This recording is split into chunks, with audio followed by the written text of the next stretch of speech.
I didn't want to stray far from Christmas this morning because it's so close. We're only a week and a half away. Last week, we talked about Christmas in terms of growing small. How Christmas really is about Jesus being born small and never growing out of his smallness. And if he is showing us who our Father is, when he was asked, he said, "You don't need to see the Father, Philip. You're seeing me."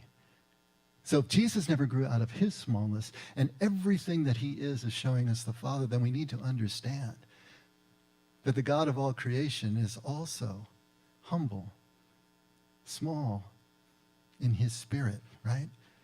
Vulnerable, connected, all of those things. And we're going to walk right past that if we're not paying attention.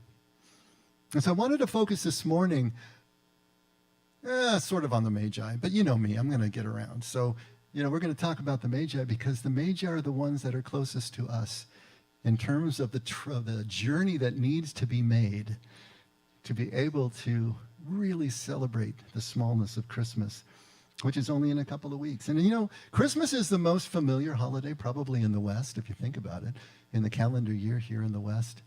Christmas, I know we're becoming multicultural, and so Christmas is getting more and more lost in the holidays that happen at this time. But Christmas has been the traditional season. But what do we really know about Christmas? And how did the early church react to Christmas? Just a little bit of history, which can really kind of help place these things in their proper perspective. Did you know that Christmas really wasn't celebrated by the early church at all? And part of the reason is that martyrs were not celebrated on their birthday by the early church because that was a pagan practice to celebrate the birthday of martyrs. What the church recognized was that their death day was really their birthday because that's when they actually gave themselves fully to God. And so for the first centuries of the church, it was Easter that was preeminent. We find Easter preeminent by the 2nd century, but we don't find Christmas being brought into really the mainstream until the 4th century. And that's because the church was becoming allied with Roman power. And so as the church was supplanting the pagan natural religion of Rome, the traditional religion of Rome, all the holidays were being papered over with Christian holidays because we don't have any clue when Christmas or when Jesus really would have been born. There's no clue in the scriptures for us. Easter is locked in between the Jewish holidays of Passover and Pentecost, so we know that it's in the spring. We don't know exactly the day, but we know that it's in the spring. But there's nothing that locks us into Christmas. But what happened was that in the 4th century, around 334, then Christmas was placed at the winter solstice. And so you know that on 12/21, the winter solstice, that's where the sun has been sinking, and then it stands. That's what solstice means. Sun stands, and then it starts to rise back up again. And so that was a symbol for new life, for resurrection, for coming back to life and the new year starting. And so Jesus' birth, new life coming into the world, was placed during the holiday of Saturnalia, which is a week-long festival for Rome, and December 25th became the day. But it wasn't until the 9th century that it really became established among Christendom with a set liturgy and with a form that kind of looks like what we have today. So it wasn't Christmas that the early church was celebrating. It was Easter. That was the preeminent holiday. But even with Christmas, what is it that we're celebrating when we celebrate Christmas? We've got so little info to go on here. First of all, only 2 of the 4 canonical Gospels, Matthew and Luke, give us any information about Christmas at all. Matthew, in the 2nd chapter, gives us just one line, that he was born in Bethlehem. That's all we get. There's no birth narrative whatsoever, just born in Bethlehem, and then launches into the story of the Magi. So we get the story of Magi in Matthew and nowhere else. And then in Luke 2, we do have a story about his birth. There is an actual birth narrative, but it's about this long. We're going to read it in just a second. And so we get the story of his actual birth, and we get the story of the shepherds and the angels celebrating his birth. But let's take a look at Luke 2 and just see what Luke has to give us. Whenever I read this, I'm giving you my age now. I'm always thinking of Linus in Peanuts, reading it with the little pin spot on him on stage because he just did it so well. What's the meaning of Christmas, Charlie Brown? He was all despondent because of the commercialization. Here it is, right here. Now in those days, a decree went out from Caesar Augustus that a census be taken of all the inhabited earth. This was the first census taken while Quirinius was governor of Syria. And everyone was on his way to register for the census, each to his own city. Joseph also went up from Galilee, from the city of Nazareth to Judea, to the city of David, which is called Bethlehem, because he was of the house and family of David, in order to register along with Mary, who was engaged to him and was with child. While they were there, the days were completed for her to give birth, and she gave birth to her firstborn son, and she wrapped him in cloths and laid him in a manger, because there was no room for them in the inn. And then starting at verse 8 through verse 20, we have the story of the shepherds. But let's just take a look at that little clip. That's what we got. How many lines is that?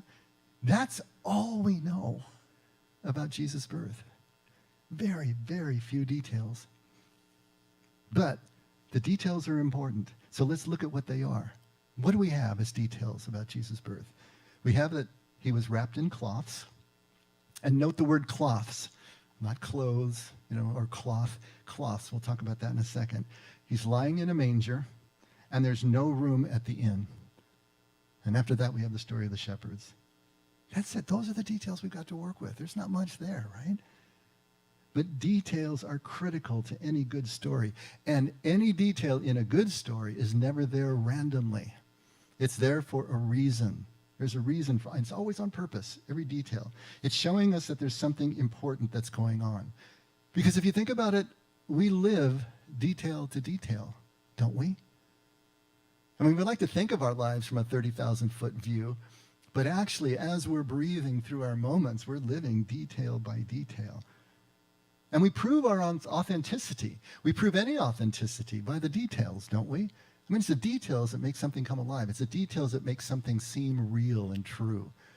How do you prove your identity to all those crazy robots and automated things you got to go through whenever you want to do anything online anymore, right?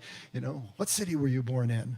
What's your mother's maiden name? What was your third grade teacher's name? What was your first pet? What's your favorite food? All those little details make you definable as you. It's not the big stuff that people can look up on Google. It's the little things. When you see a movie and someone is trying to prove themselves, it's like, hey, where did we have dinner? That night on this end. It's the tiniest little details. I can tell you that I have been to Boston in the fall. And then that's a little factoid that you all have. But if I start talking about the quality of the air, if I start talking about the fact that there are these 300-year-old buildings right next to gleaming skyscrapers that you can walk 2 blocks that way and you're just in a row of brownstone walk-ups, and then you walk back and you're in the commercial section. I can talk about how the men and the women walking around on the sidewalk were so formal. Long top coats, right, and scarves around their necks, and it just looked Dickensian to me, this California boy, right? I can talk about walking down to the marketplace at Faneuil Hall, and just the celebratory air of the whole thing. I can talk about the little pub that I found that had the best oyster stew I've ever had in my life. I still dream about this oyster stew. If you let it sit for more than about 10 seconds, all the butter was at the top. You know what I'm talking about? And the oysters are the size of golf balls. I mean, it was just amazing. Now do you believe that I've been to Boston in the fall? Here, in this story, there are so few details. What are the details telling us? How do they make this story real? How do they make this story real in the way that the author, the writer, wanted us to understand this story? And I think what all these details point to is that Jesus' birth was ordinary. We think of it in all these miraculous terms, but his birth itself was ordinary. It was unremarkable. It was the reaction to his birth, but only in some people, that was not ordinary, not unremarkable. So let's take a look at the details themselves. First of all, we have these cloths. He was wrapped in cloths. Obviously, these would be the swaddling bands as well. So what happened when a Hebrew child was born in the first century? First of all, they were all born at home. We didn't have hospitals, right? And so the baby would come out, they would cut the cord, they would rub the baby, wash the baby, of course, first, and then rub the baby with salt. Salt was the antibiotic. That was what they had before antibiotics. And then they would wrap the baby tightly in bands. And it was like leftover pieces of cloth and things that they had. They'd wrap the baby up. Probably would look more like a mummy than the burrito that we have when they get wrapped up in the hospital, right? You know, but they'd be wrapped in these bands and then, you know, laid down to sleep. So that is a normal Hebrew birth. There's really nothing special about everything that we see in these details. What is not so ordinary is that he was laid in a manger. That word in Aramaic is Uriah. Uriah. And the Uriah, it was a feeding trough, basically, for the animals. It could be made out of stone. It could be made out of hardened mud. It could be made out of brick. But it was hollowed out so that basically it just had a spot to be able to lay out the food for the animals. Every single home, Judean home, would have one of these, whether the home was rich or whether the home was poor, because every home had to have their livestock with them. See, we don't understand what it means to live in a subsistence culture this way, but your livestock was your subsistence. The livestock is what kept you going. You needed to have your livestock with you. And you didn't have a lot of room if you were living in the city, but you still had your livestock, you know, which is your chickens and your goats and sheep and whatever. You know, sometimes there were cattle, but that would be if you had a larger home. But at least you had the smaller ones, right? And at night, you couldn't just leave them out. You really didn't have a pasture for them, so they had to come into the home. And if that was a small home, that meant you were living in one room. If you were living in a very poor condition, it was one room with a dirt floor. And all the animals at night would be in there, right? You could go out during the day, but then you bring them in at night, so they're all there with you. And then there would be a raised platform in one corner of the room that was the living space. And we're going to talk about that in a second too. And that's where you ate and you slept, but you cooked, and the livestock were down in the dirt. And they had their Uriah, their manger there, and also they did all their business there that you had to clean up. So you can imagine the smells that are going on in this place, you know, between the animals and the food and the oil lamps and everything's going on. It would just be very rich, let's say, right? Now, if it was a more wealthy home, then the living space would be on a second floor, and there'd be a courtyard, but there would still be a place for the animals, a place where the manger, where the Uriah was, where they would all be at night when they brought them in. And so the Uriah, the manger, becomes a natural crib. I mean, it's just a perfect place, if there's hay and straw there anyway, for Jesus to be placed. But why was he placed there? What was it about the manger? Well, now we get to the third detail, that there was no room at the inn.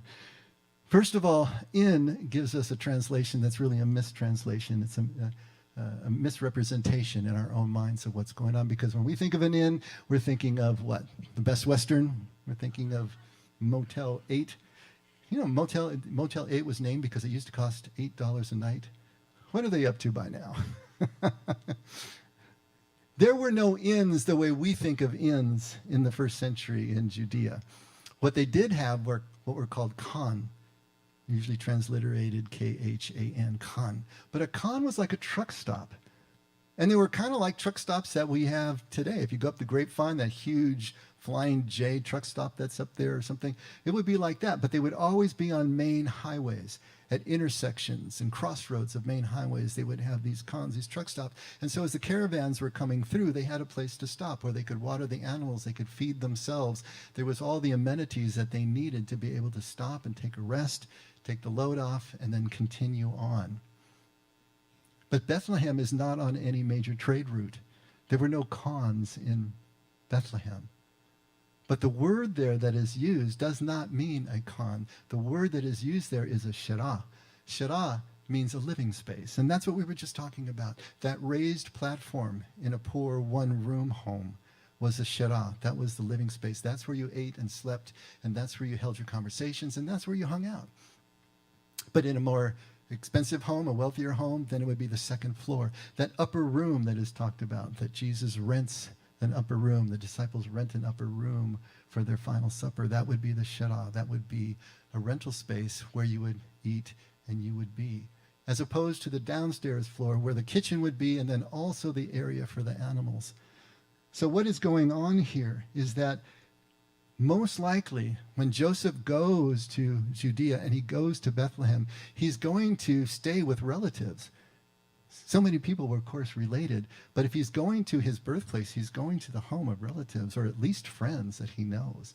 And he's staying with them. He's not staying at an inn. He's staying with friends, but they didn't have room in the living space anymore. They were all full up. You know, everybody's coming for this census, and so there was no room in the living space. And so the only thing that was left to them was to bunk down with the animals. And that's what they did. And so the natural place to put Jesus in that area for the animals was in the Urha. So all of these details, if you take them together, are first of all depicting a normal Hebrew birth, but they're also depicting an unremarkable birth in a poor family. Jesus' birth goes practically unnoticed within the household. They didn't make room for them, even though it was time for the baby to be delivered. And so they were relegated down with the animals. And so Jesus' birth is being shown as not even really noticed by the people who were in the home with them. Now, does that mean his birth was unnoticed? Well, then you can say, well, what about the shepherds? They certainly noticed it. And what about the Magi? They certainly noticed it. Yeah, let's talk about the Magi for a second. Let's read Matthew 2. What does Matthew have to say about the Magi? Starting right at verse 1. Now, after Jesus was born in Bethlehem of Judea in the days of Herod the king. That's all we get from Matthew about the birth, that one line. That's it. Magi from the east arrived in Jerusalem, saying, "Where is he who has been born King of the Jews? For we saw his star in the east and have come to worship him." And when Herod the king heard this, he was troubled, and all Jerusalem with him.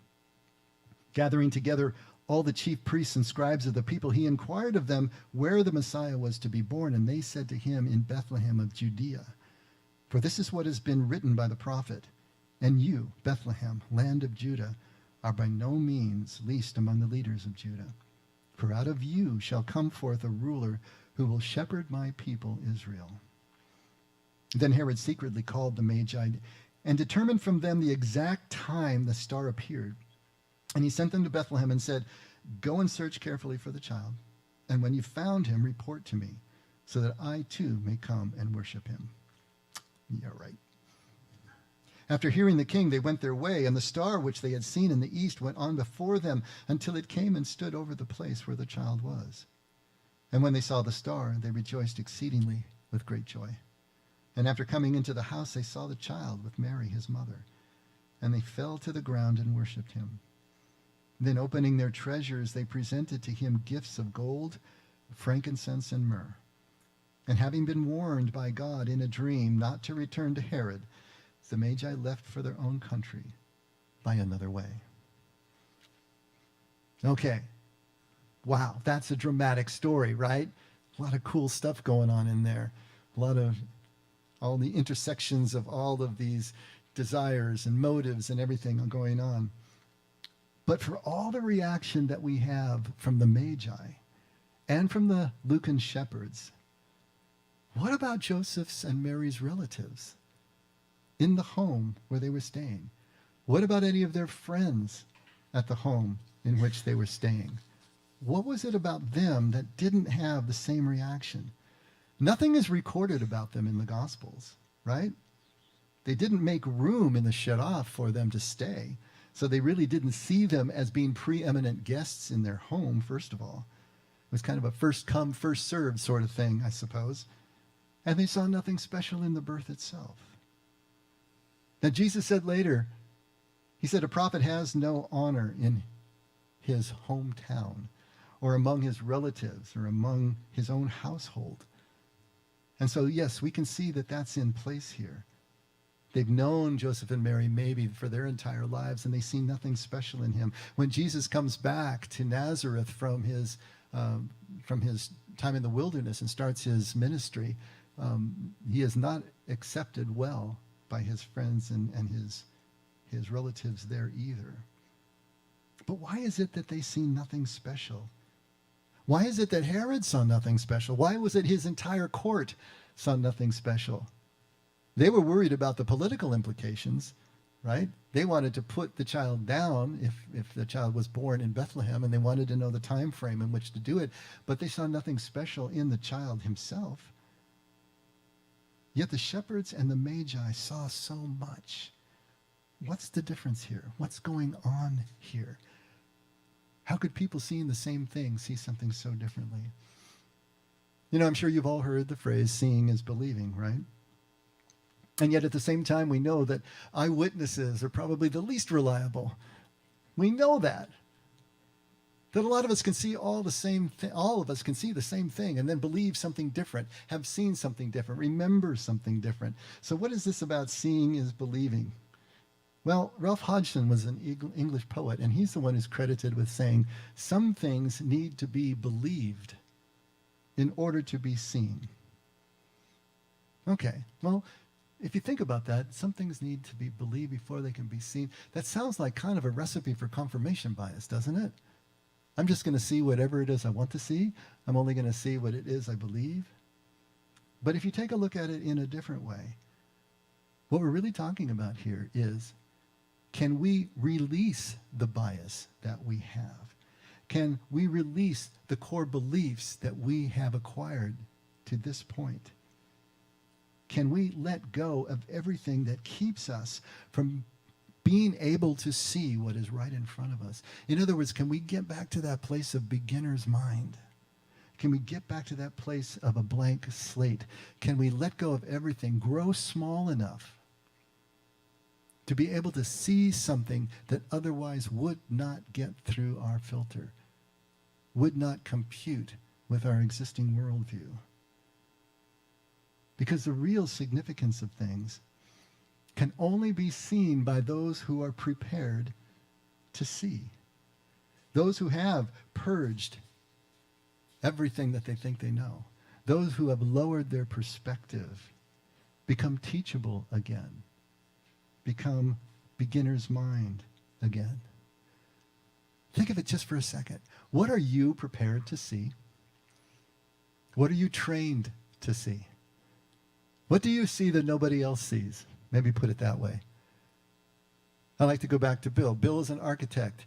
When he walks into a room, he sees something very different. I don't know what the heck is in that brain of his, but he walks into a room. What does he see? You know, what does an architect see? Do you see wireframes, Bill? Wireframe of all the spaces and negative spaces and how everything fits together. Do you see a blueprint in your mind? He's trained to see something that I'm not trained to see. You know, Joe is a physical therapist. What is he trained to see? When I walk in like this, he already knows everything that's out of joint and out of line, and he knows. Sometimes he comes up behind me and he starts doing this because he probably sees that there's something here that's not right. He sees, just in our body language, something that we don't see. You know, what about the rest of you? You know, some of you got Vernon is a musician. John is a musician. When you walk in, how do you see things differently because of what you're trained to see? Some of you are artists. Sharon, artist. How do you see?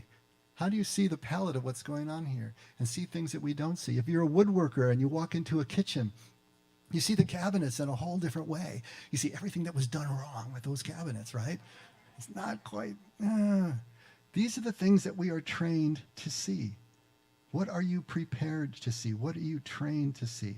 If you're a sports or if just a person, you know, what do you see in that guy?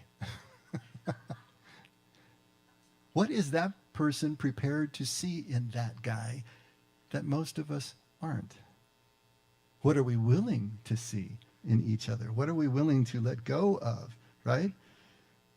Because whatever you're trained, whatever you're prepared to see, whatever you have learned as a beginner all the way up, you're going to see what others miss.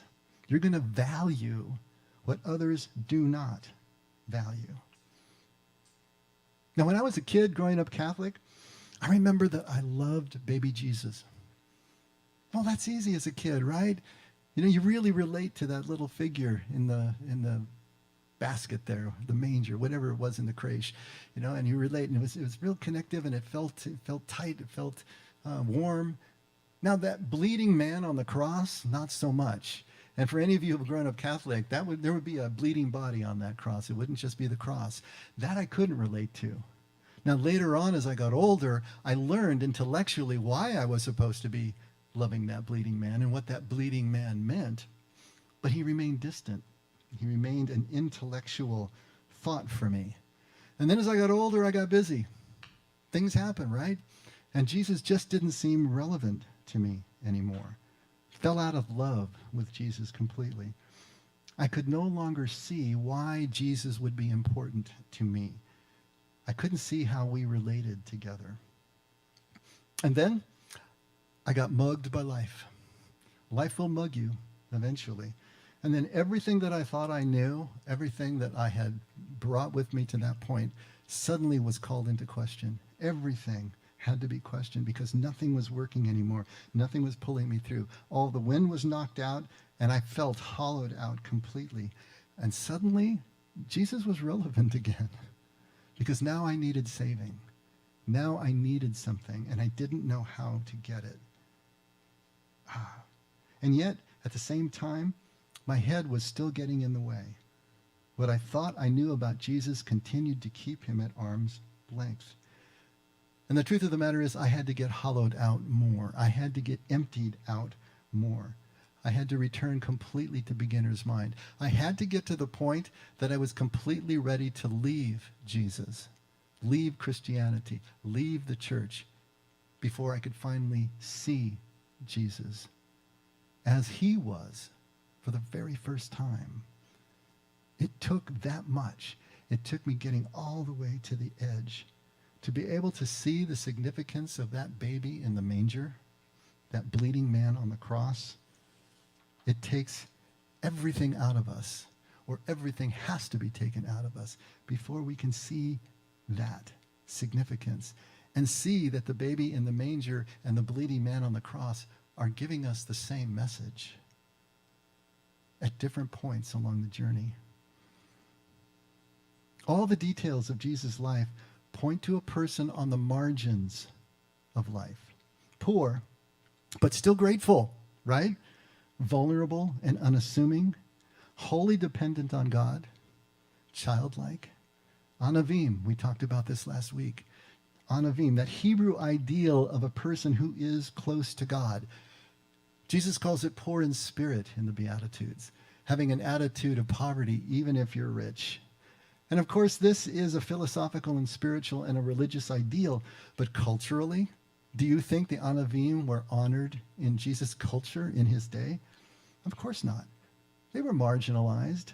They were reviled. They were ignored because they were poor, because they didn't have anything that you could use. They couldn't further you on your journey.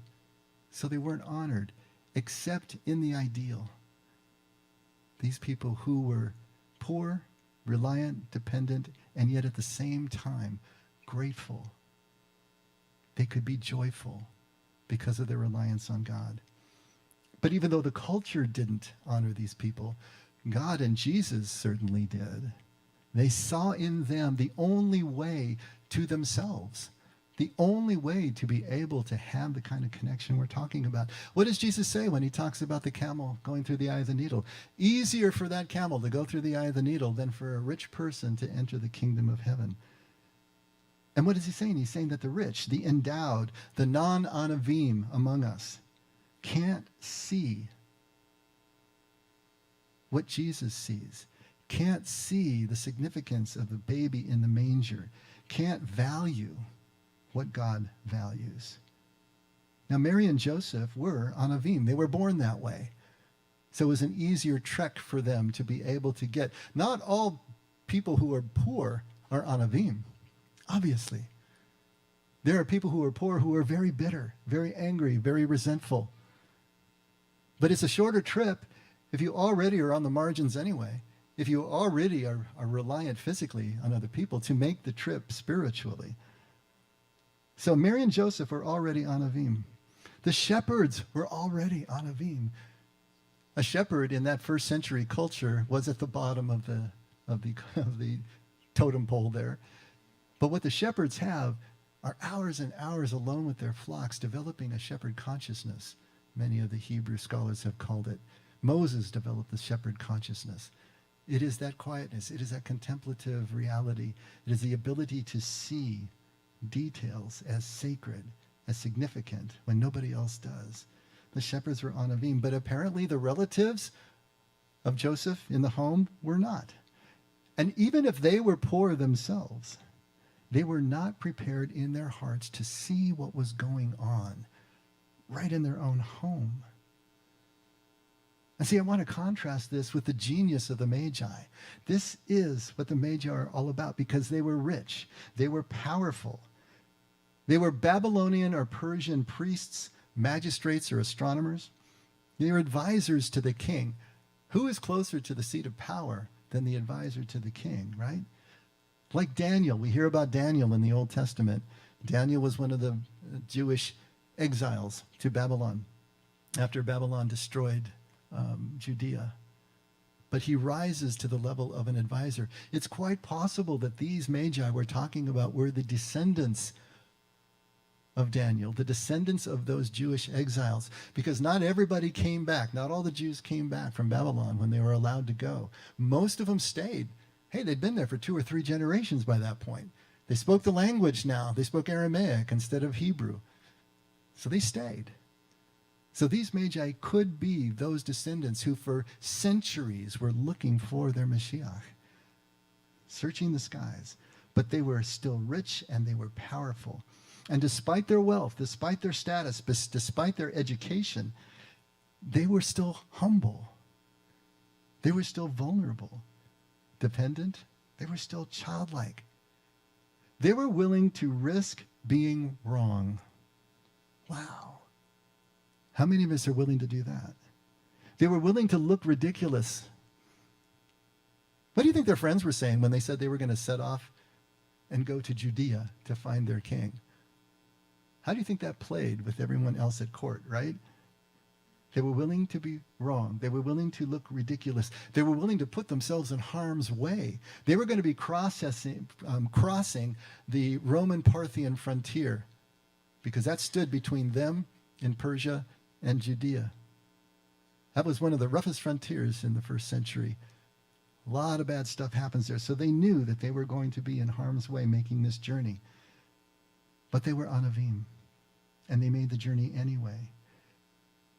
And see, this is why the Magi, I think, are so important to us, because they are the closest to us. Now you might say, hey, I'm not rich. I'm not powerful. But by the world's standards, every single person in this room is wealthy. And if you say, well, I don't have a lot of money. No, but are you educated? Are you trained? Are you invested in the status quo as it stands? See, that's what stands between us and being able to move through the eye of the needle. That's what stands between us and being able to let go of everything that we're invested in. To be able to see the value in a poor, marginalized infant, or whatever it is that is carrying truth from somewhere we don't recognize yet. This is what the Magi have to teach us. Because only those who are prepared, whether they're rich or poor, would be able to see the significance of what was going on right in front of them. Now let's fast forward 1,200 years and move to Italy. All right, some of you might like to move to Italy. Here in the midst of a wealthy life, here in the midst of a wealthy church, Francis of Assisi made a complete turn. He is one of our heroes. He's like the Magi, if you want to think of it that way.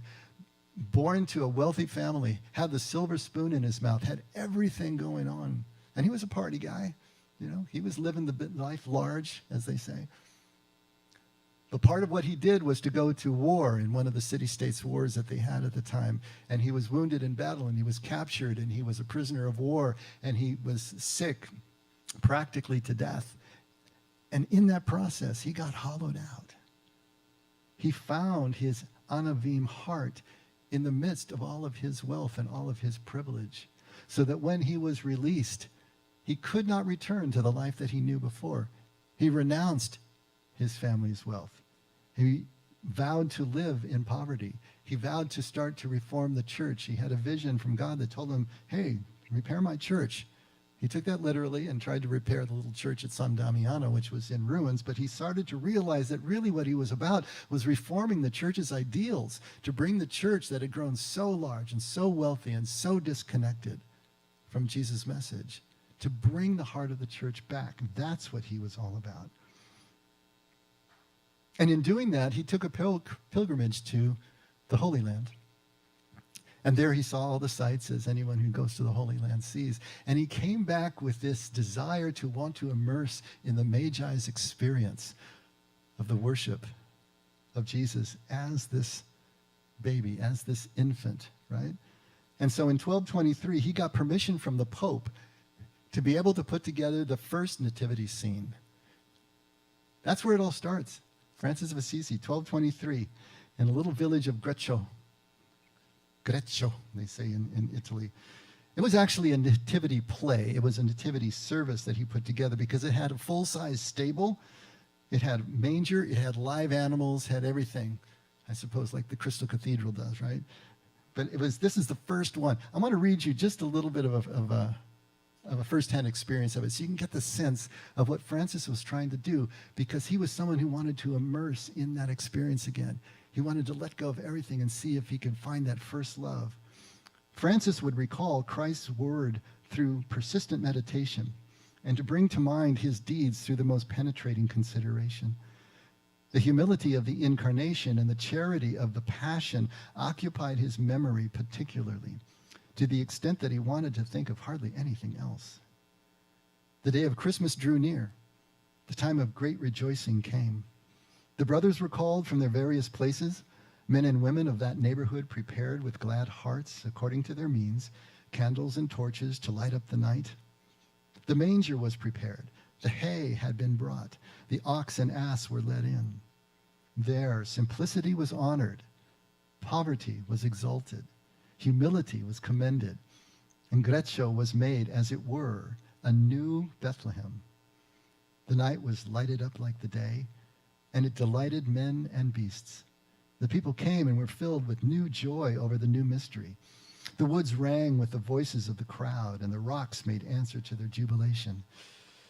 The brothers sang, paying their debt of praise to the Lord, and the whole night resounded with their rejoicing. When Francis came, finding all things prepared, he saw it and was glad. He is dressed in the vestments of the deacon, and with full voice sings the holy gospel. A powerful voice, a pleasant voice, a clear voice, a musical voice, inviting all to the highest of gifts. Then he preaches to the people standing around him and pours forth sweet honey about the birth of the poor king and the poor city of Bethlehem.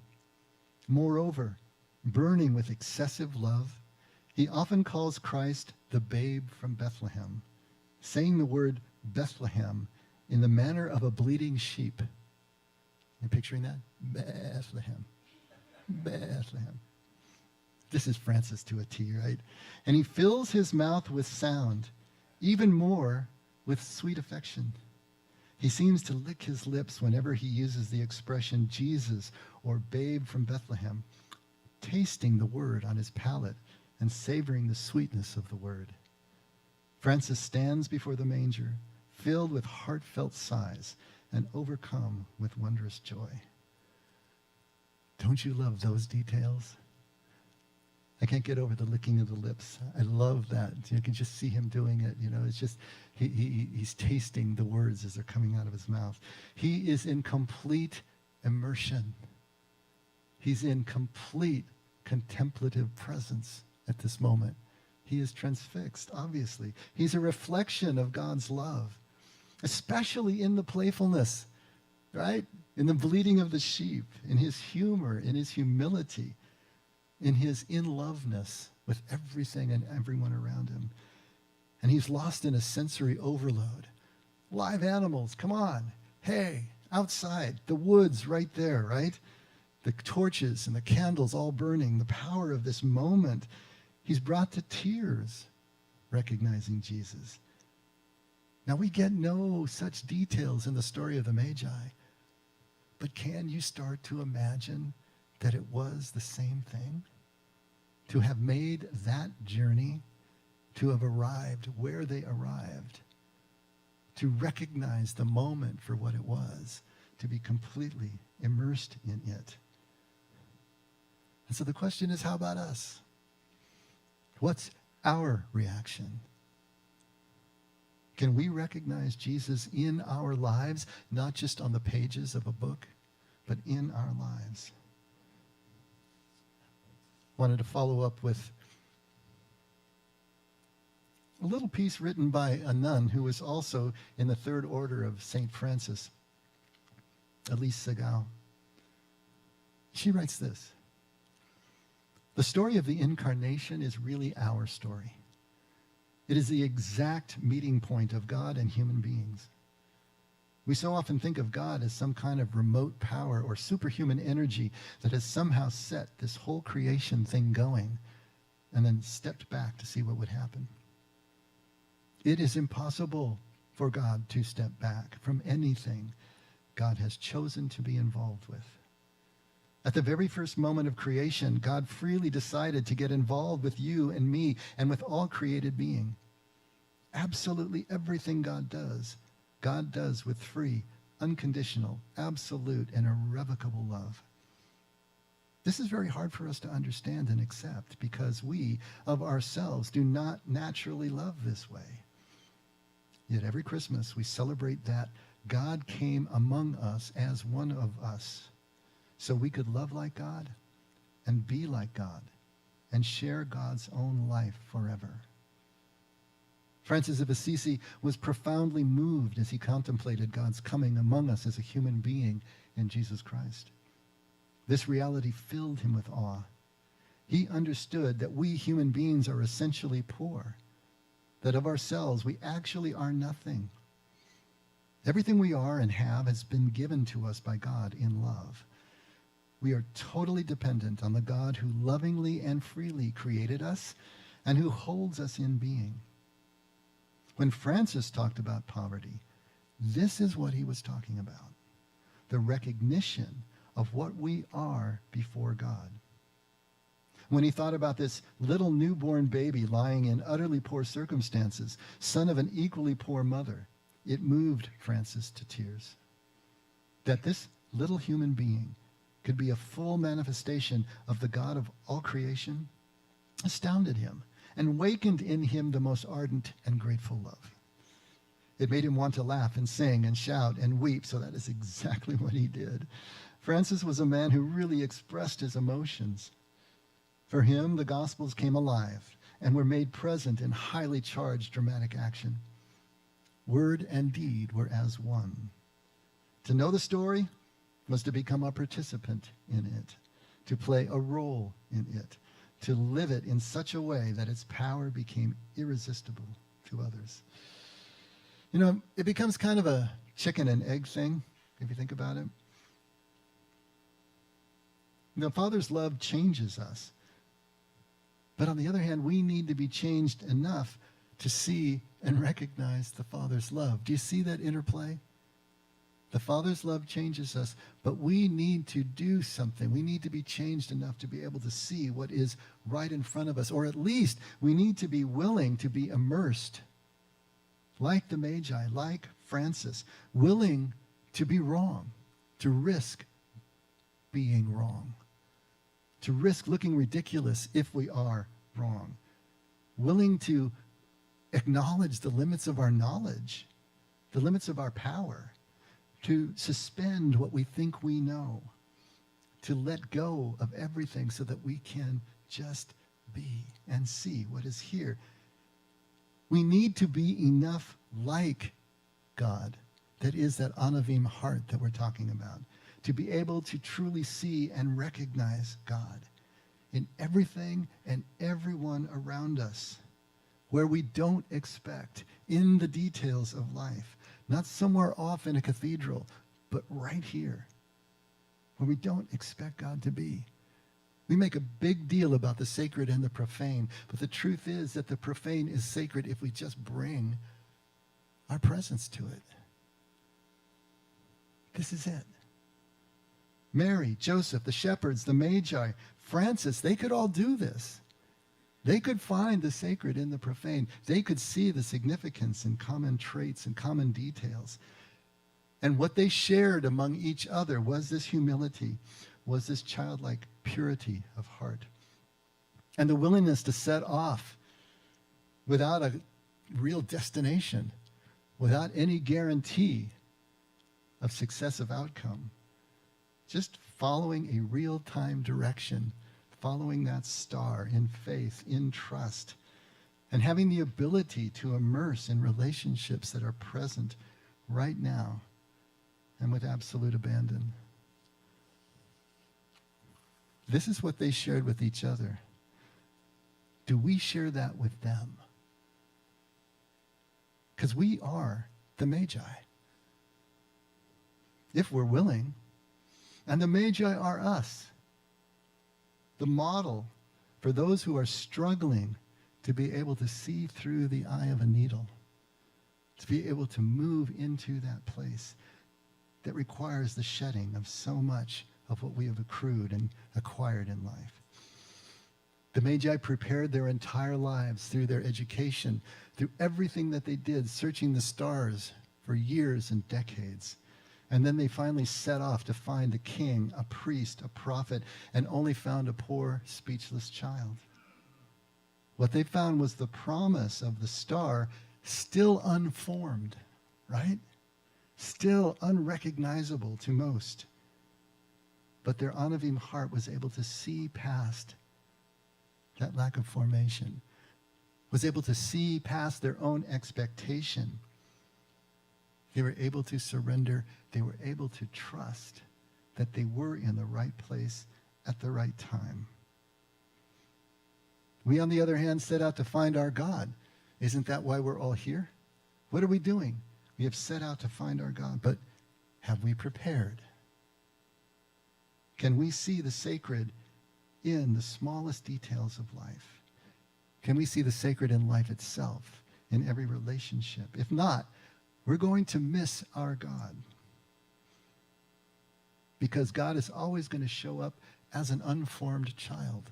The first time that we encounter God, it's not going to be what we expect. It's going to be something else. And what are we going to do when that expectation is not met? Are we going to rage against the unformed non-answers to all our questions? Are we going to rage against the uncertainty that we find in life? Christmas is the promise of our star, while it is still unformed in us. Are we prepared? Are we Anavim enough to be able to see that our God is an unassuming God? Awesome, but in an unassuming way. Humble, vulnerable. Anavim in God's own spirit. Are we prepared for that? See, most of us aren't. We're still seeing the king on the throne. We're still seeing the strong man who can vanquish everything in our lives that we do not like and think is heinous. Are we prepared for the humble, unassuming God? Are we prepared for Jesus as an infant lying in a manger or a bleeding man on a cross? And we will never see God in our moments. We will never see Emmanuel, God with us, until we are enough like God to value what God values and see it everywhere we look. I wanted to finish with one little journal entry that I wrote a few years ago. I called it Hot Chocolate. It's a week before Christmas. Waiting in December darkness at a stoplight, I have a front row seat at the crosswalk. Through the passenger window, I catch what must be a father and a daughter beginning their walk across the intersection, moving very slowly. I wonder if they'll get across in time. Both carry cardboard coffee cups in their right hands. But while his free arm swings with each step, I notice hers held stiffly bent against her side. She appears 11 or 12 years old as I collect details. left hand curled cruelly back at the wrist, left foot turned sharply inward, and the limping shuffle it creates. Thick glasses and puffy features. It dawns why they move so slowly across my glass screen. Father matches her pace with practiced grace, unhurried, vaguely protective, but not hovering either. They went to Starbucks. He bought her coffee, or more likely hot chocolate, amid all those lights and decorations in the store. I wonder how it all appeared to her through those thick glasses. How she must have smiled, looking around, up at him, back around. I wonder how it all appeared to him, being forced to walk so slowly, to match that shuffling pace for 11 or 12 years, for the rest of her life, or the rest of his. Perhaps to learn to see life as his daughter saw it, would always see it. When he realized he couldn't change her, had she changed him? The hot chocolate and the unhurried, unself-conscious walk in front of all those windshields implied so much. Christmas has a way of bringing vague, submerged feelings to the surface, the way hook and line bring up fish. We find ourselves suddenly grasping, squirming emotions that should have nothing to do with Christmas and what we think Christmas is supposed to mean, what we remember it used to mean. You see, we imprint the meaning of Christmas through a child's eyes and then subtly mourn its loss each year through adult eyes. Christmas hasn't changed.